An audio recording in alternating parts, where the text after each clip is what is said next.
My husband demanded I quit my job after he got a raise. I refused. I never thought I would find myself in a situation where love, trust, and ambition collided in a way that left me feeling trapped, powerless, and simultaneously defiant. I remember the day vividly, the morning sunlight streaming through the kitchen window as he announced, with an almost casual certainty, that he had received a promotion and a substantial raise at work. At first, I was genuinely happy for him, smiling, congratulating, imagining the possibilities this new income could bring for us. Vacations, savings, perhaps even a home renovation we had been putting off for years. But then, the words fell, like a stone sinking into my chest. Now that I'm making more, you should quit your job. You don't need to work anymore. I've got this covered. I froze, the mug of coffee in my hand trembling slightly as if it too had absorbed the shock. At first, I tried to laugh it off, thinking he was joking, perhaps testing me in some weird, unspoken way.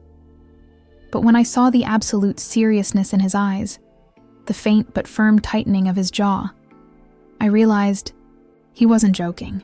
He meant every word. My heart raced, not with excitement or happiness, but with a cocktail of anger, fear, and disbelief. You want me to quit my job? Just like that? I asked, my voice rising despite my attempt at calm. He nodded, leaning back against the counter, arms crossed, as if my astonishment were unreasonable. Yes, he said simply. You don't need to work anymore. I've got it handled. I felt the weight of his statement press down on me. It wasn't just about money. It was about control, about my autonomy, about the life I had built for myself before we ever became we. My job wasn't just a paycheck. It was my identity, my independence, my way of proving to myself that I could contribute meaningfully, that I could stand on my own 2 feet. The thought of giving that up because he suddenly made more money felt like surrendering a piece of myself I couldn't afford to lose. I tried to reason with him, carefully, diplomatically, hoping he would understand.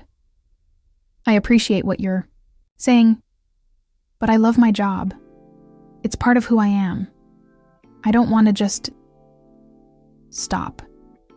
He waved his hand dismissively, like my passion and ambition were inconvenient obstacles to his vision of domestic harmony. You'll have plenty of time.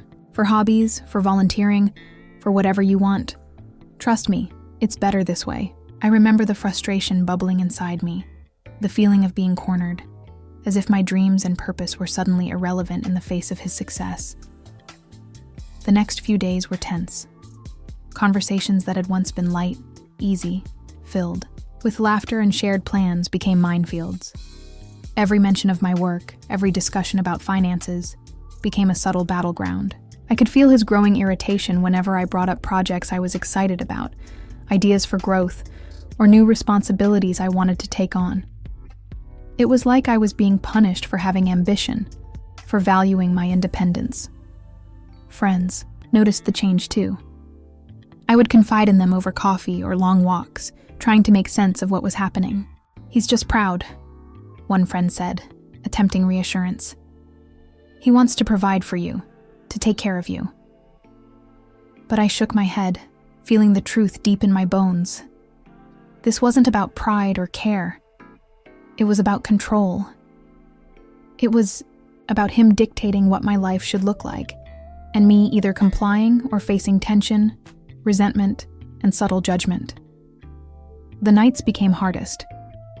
Lying in bed, I would replay our conversations, dissecting every word, every glance, every slight tone change. I questioned myself constantly. Was I overreacting? Was I being selfish for wanting to continue my career when he had offered to take care of me financially?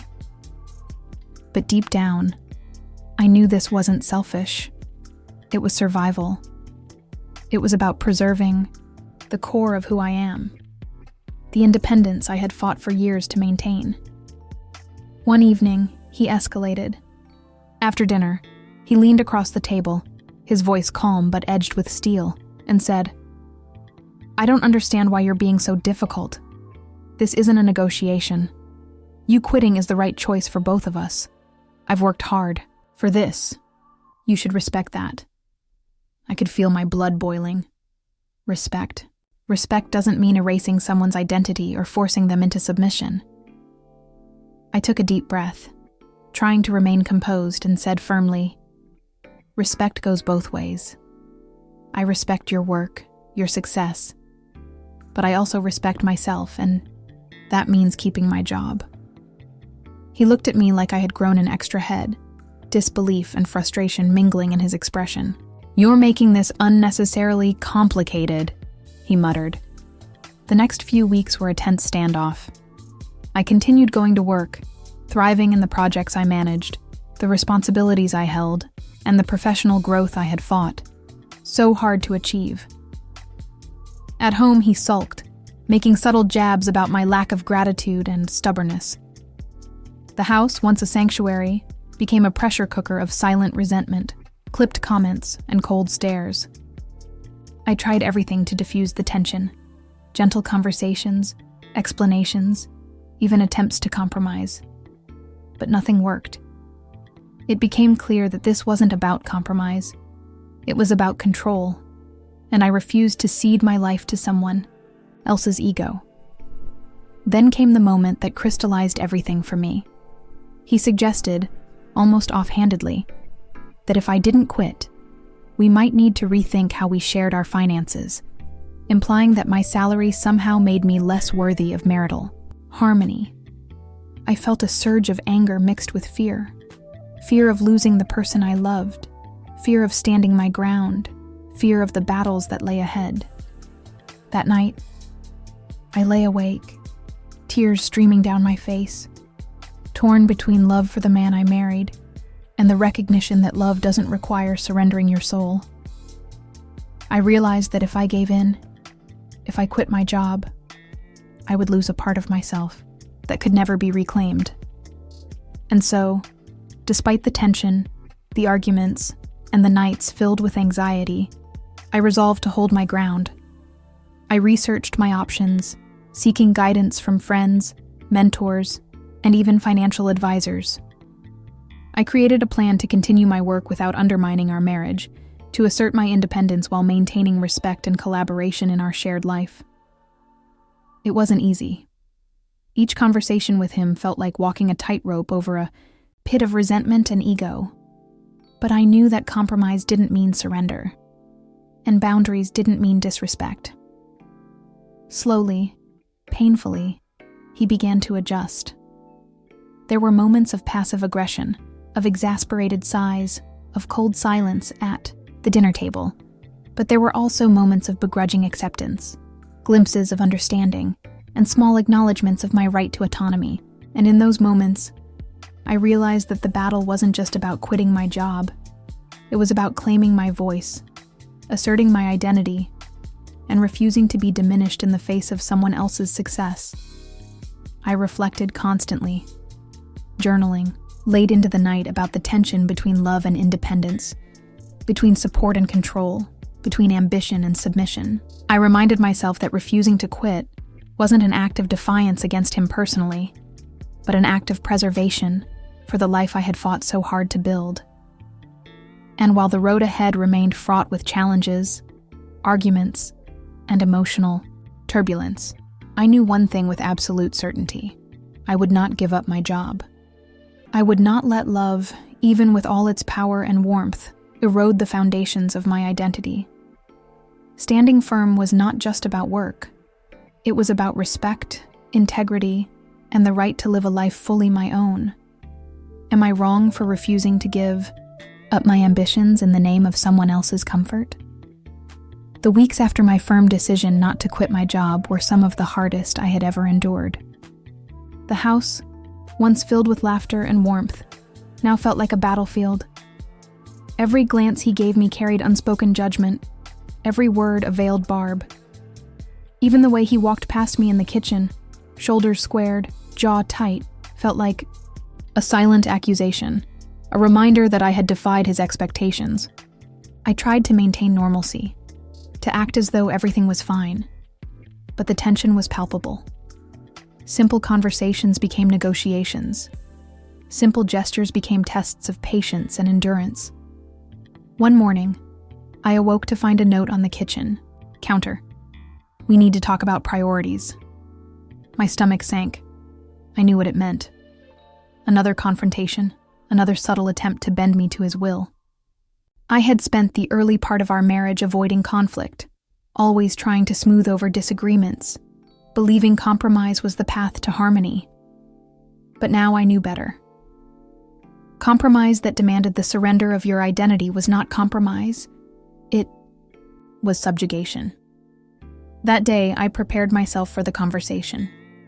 I dressed neatly, rehearsed my words, and reminded myself that no amount of anger, frustration, or manipulation would force me to abandon the life I had worked so hard to build.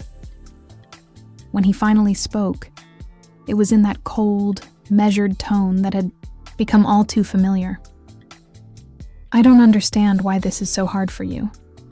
I've offered you comfort, security, a life without stress. Why can't you just accept it?" I took a deep breath, holding back the urge to snap. "Because comfort without autonomy isn't security," I said, my voice steady, though my hands shook slightly. "I can't just stop being me to make someone else feel comfortable with their choices." He stared at me, eyes narrowing, lips pressing into a thin line. There was a flicker of something, anger, disappointment. But he said nothing, letting silence hang between us like a thick fog. Days turned into weeks, and the tension only intensified. At work, I threw myself into projects, seeking refuge in deadlines, emails, and the occasional praise from colleagues. But no matter how busy I became, the anxiety followed me home. I would walk through the door and feel the weight of his disapproval pressing down, a constant reminder that love alone could not shield me from emotional manipulation. One evening, he suggested a trial separation of responsibilities, framing it as a compromise. He proposed that I reduce my hours at work, ostensibly to spend more time together, but in reality, it was an attempt to gradually erode my independence. I remember the anger boiling inside me as I read the email he left on the kitchen counter, the polite phrasing belying the insidious intent. I stared at the screen for what felt like an eternity, fingers hovering over the keyboard. I could feel my pulse in my temples, a fierce, burning rhythm of defiance. I typed a response, careful to remain calm but firm. "I appreciate your suggestion, but my job is non-negotiable. I am not willing to reduce my hours or responsibilities. My career is part of who I am, and I will not compromise that. If this creates tension, then we need to address it, but my autonomy is not up for debate." Hitting send, I felt a mix of relief and dread. Relief for standing my ground, dread for the storm I knew would follow. And storm it did. That night, our argument erupted like a volcano long overdue. Words were exchanged that I had never imagined, saying aloud, voices raised, emotions raw and unfiltered. He accused me of selfishness, of prioritizing work over marriage, of undermining the life we were building together. I countered with the truth, my need for independence, my refusal to be diminished, my right to a life that included my career. The argument raged into the early hours, leaving us both exhausted, emotionally battered, and yet strangely more honest than we had been in months. In the days that followed, the tension settled into a cold war of sorts. Silence replaced conversation. Avoidance replaced engagement. I found solace in my work, immersing myself in tasks that demanded focus, creativity, and energy. Each completed project, each milestone reached, felt like a personal victory, a testament to my refusal to surrender. Friends began noticing the change in me, not just the tension, but the strength. They offered encouragement, but also caution. "Are you sure this is sustainable?" one friend asked during a late-night phone call. "It's like walking on eggshells all the time." I laughed, though it was bitter, a humorless acknowledgement of the truth. I don't know, I admitted. But I know I can't just give up who I am. Not for anyone, no matter how much I love them. The months wore on, and the strain began to take a toll in unexpected ways. His subtle disapproval seeped into every corner of our life together. Dinners became awkward, weekends tense, holidays a minefield of unspoken resentments. I realized that refusing to quit my job was not just a single act of defiance. It was a catalyst that forced the real dynamics of our marriage into the open. And in that exposure, I saw both the fragility and the resilience of our bond. There were moments of doubt, times when I questioned whether standing firm was worth the emotional cost.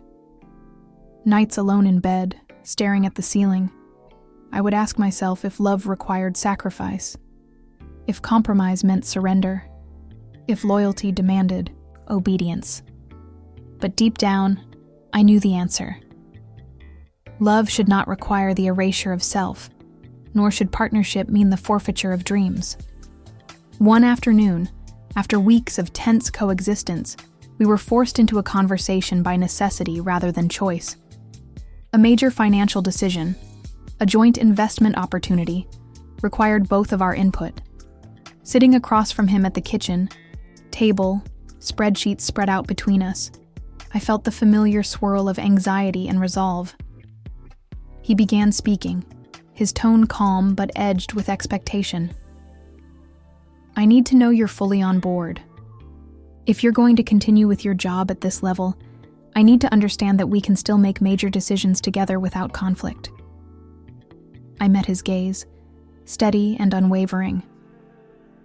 I am fully on board, I replied. But make no mistake, I will continue my career. That is not up for debate. We can make decisions together, but not at the cost of my independence. He exhaled, a long, deliberate breath, and for a moment, the tension in his shoulders seemed to ease. It wasn't agreement, not entirely, but it was acknowledgement, a recognition that I would not be coerced, manipulated, or diminished. Slowly, over time, small shifts occurred. He began to show glimpses of understanding, moments where my ambition was respected rather than resented. Dinner conversations regained some warmth. Occasional laughter returned, and the house felt less like a battlefield, though the scars of tension were never fully erased. Professionally, I thrived. Each success reinforced the rightness of my choice. Each milestone achieved a silent vindication of my insistence on autonomy. I realized that my decision not to quit was not merely about work. It was about asserting my voice, my identity, and my right to live a life fully my own. Reflection became my refuge. Late at night, I would journal, pouring out frustrations, victories, fears, and triumphs.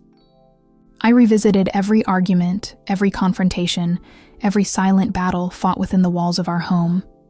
I analyzed my reactions, my emotions, my choices, and gradually, clarity emerged.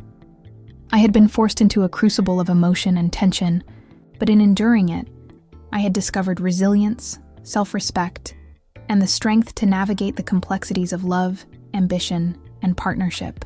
Am I wrong for refusing to quit my job when love demanded it, when ambition clashed with comfort, when partnership tested my independence?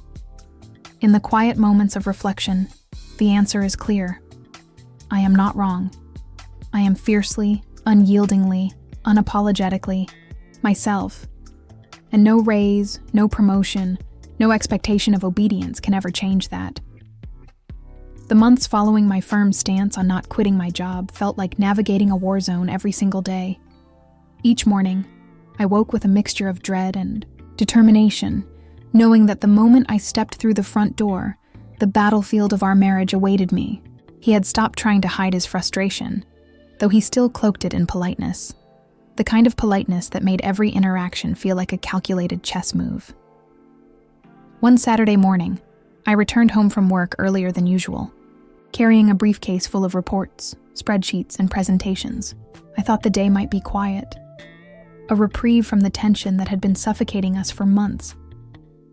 But as soon as I walked into the living room, I knew I had been wrong. He sat on the couch, arms crossed, an unreadable expression on his face. "We need to talk," he said, that calm, deliberate tone that always preceded something heavy. I set down my briefcase, bracing myself. "About what?" I asked, though I already knew. He gestured to the dining table, where a stack of financial documents lay neatly organized. "It's about us and our future.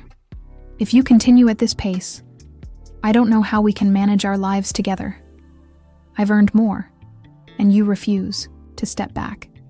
It's causing tension, instability." I felt a flash of anger, the familiar heat of frustration rising in my chest. I clenched my fists at my sides, trying to control my voice. "Instability? You mean my independence? My career? How does me working hard for my own growth cause instability? This isn't about finances. It's about control.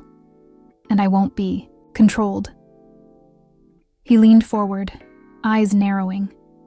And for a moment, I saw the man I had married, the man I had loved so deeply, replaced by someone I barely recognized. Control? Is it control to want a harmonious life? To want my partner to be part of the plan? I shook my head, disbelief and hurt mixing together. Harmony doesn't require submission. Partnership doesn't require erasing who I am. If you can't see that, then maybe you've been valuing obedience over love all along. The silence that followed was suffocating, a heavy pause that seemed to stretch endlessly. He finally stood, walking toward the window, looking out as if the view could shield him from the reality of our confrontation. "I just don't understand," he muttered, more to himself than to me. "We've worked hard to get here, and you're making it unnecessarily complicated." "No," I said firmly, stepping closer. "You're making it complicated by trying to rewrite the terms of my life. I'm not the one being difficult here. I'm just not willing to give up everything that defines me for the sake of comfort or ego." That night, the argument escalated. Voices were raised, accusations thrown like daggers, and the air between us thickened with unspoken resentments that had been simmering for months. For the first time, I truly understood the depth of our incompatibility in this area. It wasn't a simple disagreement about work. It was a clash of values, ambitions, and expectations. And in that clash, I realized I would not back down. Over the next few weeks, he tried subtle maneuvers, small psychological pressures designed to make me question my decision. He would comment on my hours, hint at exhaustion, or casually mention friends whose partners had made the right choice by stepping away from their careers. I could feel him testing me, probing for weakness, searching for a crack in my resolve. But each attempt only strengthened my determination. I began documenting everything. Not for legal purposes, not yet, but for myself, as a record of my reality, my experience, and my perseverance. I needed proof, even if only for my own sanity, that I was not being unreasonable or selfish. I reached out to mentors and colleagues, seeking advice on managing work-life balance under extreme domestic tension. Their words were both comforting and empowering. "You're not wrong for valuing your independence. Standing firm is sometimes the only way to preserve yourself." Their encouragement fueled me, reminding me that my fight was valid, not just for me, but for anyone in a similar position, where love and ambition collide. One evening, the tension hit a breaking point. He had returned from work early, claiming we needed to discuss financial planning and future stability. I sensed immediately that this was another attempt to pressure me, to push me into submission. Sitting across from him at the dining table, I braced myself. He opened with a pointed observation. "Your career is taking up so much of your energy, and I don't feel like we're aligned anymore. You're working late, stressed, and it's affecting us. Can't you see that?" I felt a flash of incredulity. "You're blaming me for being diligent? For doing my job? My work doesn't define our relationship. It defines me. And me being fulfilled doesn't diminish you or us." He exhaled sharply, frustration flickering across his face. "I just don't understand why love isn't enough to make you step back." "Love isn't submission," I said, voice trembling with a mix of anger and sadness. "It's partnership, respect, and mutual growth. If you can't understand that, then maybe you're valuing control more than love." The room fell into a heavy silence. I could feel the shift, subtle but significant. He wasn't arguing anymore. He was thinking, processing, perhaps realizing the depth of my conviction. Days turned into weeks, and while tension remained, something else began to emerge. Tentative acknowledgement. He started to occasionally ask about my projects, not with irritation, but with curiosity. Small gestures of support began to surface, brief compliments, casual mentions of pride in my accomplishments. They were fleeting, easily overshadowed by moments of friction, but they were there. Slowly, painfully, our relationship began to adjust. It was no longer about coercion or control. It was about negotiation, compromise that respected both our needs. I still faced moments of doubt and exhaustion.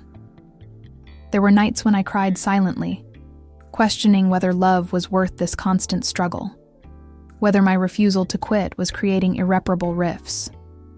But each time, I reminded myself of the alternative, losing my identity, my independence, my sense of purpose. That was a price too high to pay, no matter how much I loved him. At work, I thrived more than ever. Promotions, recognition, and successful projects reinforced my belief that standing my ground was not just right, but necessary. Each achievement was a testament to my resilience, a silent assertion that I could love deeply while remaining fiercely independent. Reflection became my constant companion. I journaled late into the night, pouring out emotions, analyzing conflicts, and charting a path forward. I realized that the true battle wasn't against him. It was against the fear of losing myself, in the pursuit of harmony. And in understanding that, I discovered a new layer of strength. My story became a reminder, both to myself and eventually to others, that love should never demand surrender, that ambition is not selfish, and that partnership is built on respect, not compliance. Even now, months later, the echoes of those tense conversations linger. The house feels lighter, though the scars remain. We are not perfect, far from it, but we have learned a crucial lesson. Autonomy and love can coexist, though the path is fraught with challenges, reflection, and occasional heartbreak. And as I close my journal each night, I remind myself of the truth I discovered through fire and struggle. I am not wrong for refusing to quit my job, for defending my identity, for insisting that love does not require the forfeiture of self. Am I wrong for standing firm, even when it makes love harder, even when it shakes the foundation of our marriage? No. I am right. For me, for my life, and for the future I am determined to build. The months that followed were a study in contrasts, moments of intense friction interspersed with glimpses of fragile harmony. The tension in our home never fully disappeared, but I began to notice subtle changes, both in him and in myself. He stopped making veiled threats about quitting my job, stopped using my career as a bargaining chip in our marriage. Instead, he began asking questions, genuinely curious about the projects I was working on, the challenges I faced, the victories I achieved. I remember one evening, sitting across from him at the dinner table, the soft glow of the kitchen lights, casting long shadows, and he asked me about a major pitch I had just completed. "How did it go?" he asked, not with impatience or judgment, but with interest. I recounted the details, my voice tinged with pride and relief, and for the first time in months, he smiled. Not a smug, self-satisfied smile, but a quiet, appreciative one. It was a small gesture, but it felt monumental. I realized then that he was beginning to respect not just my work, but my identity, my autonomy, and my right to define my own life. Professionally, I was thriving. My projects were recognized at a national level. Clients praised my initiative, and colleagues sought my advice on critical decisions. Every success reinforced my belief that standing firm had been the right choice, a necessary act of self-preservation that had allowed me to continue growing without sacrificing love. Yet, the emotional toll of the previous months lingered. I would catch myself flinching at certain comments, expecting criticism where none was intended. I would replay past arguments in my mind, dissecting every word, every tone, searching for lessons, searching for understanding. Therapy became a refuge, a place where I could process the complex mixture of love, anger, fear, and pride that had defined this chapter of my life. My therapist helped me see that my insistence on maintaining my career was not an act of rebellion against him, but an act of fidelity to myself. It was about preserving the integrity of my identity, ensuring that love did not come at the cost of self-erasure. Over time, our interactions evolved. The house, once a battlefield, began to feel like home again, though tempered by the scars of past conflicts. We learned to navigate conversations with care, to express frustration without judgment, and to celebrate successes without resentment. It wasn't perfect, far from it, but it was real. There were still moments of tension, still nights when disagreements flared, but the foundation of our relationship had shifted. He no longer viewed my independence as a threat, and I no longer feared that love demanded surrender. One of the most transformative moments came unexpectedly. I had been working late on a critical project, exhausted but exhilarated by progress, when he walked into my office, holding 2 mugs of tea. He handed me one without a word, then sat beside me, silent for several moments. Finally, he said, "I'm proud of you." Those 2 words, simple and unadorned, carried more weight than any argument, any confrontation, any fight. I felt a rush of emotion, relief, gratitude, and an overwhelming sense of validation. For the first time, I truly felt seen, respected, and acknowledged for who I was, not just for what I could provide or how I could fit into someone else's vision of life. Our relationship continued to evolve. We found a rhythm where love and ambition could coexist, where respect for individual identity was as important as shared goals. I continued my career, pushing boundaries, achieving milestones, and asserting my place in the professional world, while he learned to support me in ways that honored my independence. We began exploring new opportunities together, planning trips, making investments, and building memories that were not overshadowed by control or tension. I also became more vocal about my experiences.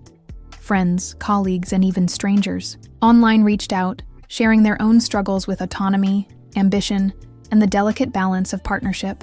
I offered guidance, empathy, and encouragement, drawing from the lessons I had learned in those difficult months. I realized that my story was not just about refusing to quit a job. It was about asserting one's voice, defending one's identity, and demonstrating that love and independence are not mutually exclusive. Reflecting on the journey, I recognized the complexity of emotions involved. Love, ambition, and partnership are intertwined in ways that are often messy, painful, and challenging. It is easy to mistake control for care, to confuse compliance with harmony, and to believe that surrender is synonymous with loyalty. But through my experiences, I learned that true love respects boundaries, nurtures growth, and honors individuality. I also learned the importance of communication, patience, and self-reflection. Standing firm required courage, resilience, and unwavering commitment to myself, but it also required empathy, understanding, and a willingness to engage in difficult conversations. I came to understand that partnership is not about erasing differences, but embracing them. Not about uniformity, but mutual support. As I look back on the early days of our conflict, the anger, the fear, the sleepless nights.